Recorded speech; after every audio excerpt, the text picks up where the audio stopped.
Hey guys, it's Mike here over in Taiwan. I'm going to talk about how a lot of teachers will kind of get this thing from the parents where they feel that the parents treat them like a status symbol more than an actual teacher.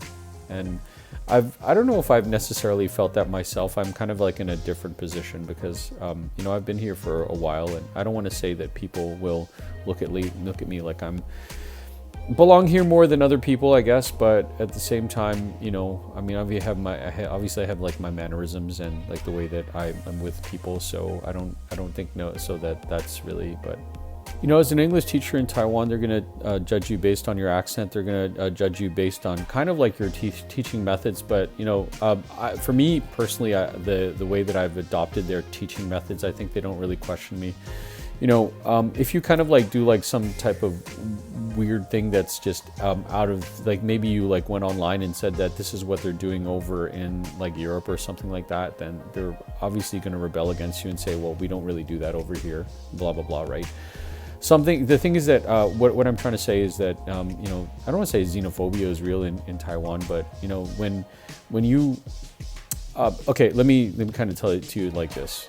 People will, if you tell them, do you like something that they've never tried before? They'll say, well, I don't know, I've never tried it before, right? They don't have an opinion about it, not like, in Canada or like the United States. If you say, like, have you ever tried pumpkin pie?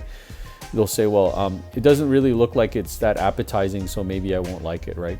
So they're not really set in theory, and it's probably like a language problem or something like that, right? But I've seen jobs posted online where they'll say, well, you need an actual teacher credential or maybe an educational degree, or in America, they have actually this supplementary teacher's license, or that's what it's called. It's called a substitute teacher's license, which is probably like nothing. We don't have that in Canada. But if in Canada, if you can come up with some type of educational degree, that's fine.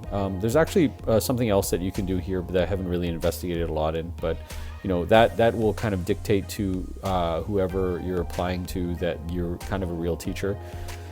I don't know, for me, I just thought that getting more of these teacher credentials was a little bit of a waste of my time, but obviously some people beg to differ regarding that, because that even though that paper is probably a waste for like most people, when you just go to the parents and say, oh yeah, this person's a real teacher, they have an educational degree, they have a teacher's license, even if it's a substitute teacher's license from America, they'll say, oh, okay, yeah, well, that's impressive for me, right?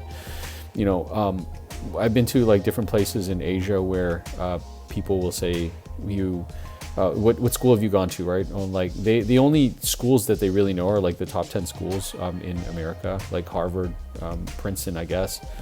Maybe like UCLA or something, but I'm thinking that why would somebody from UCLA or somebody from Harvard want to teach English for 700, 800 Taiwan dollars an hour, right? That doesn't really make sense to me.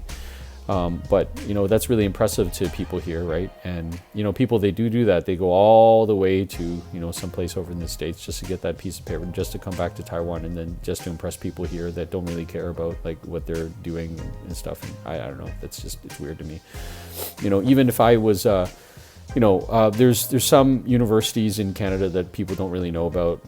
University of Trent. Sorry if you're from there, but a lot of people don't know that university.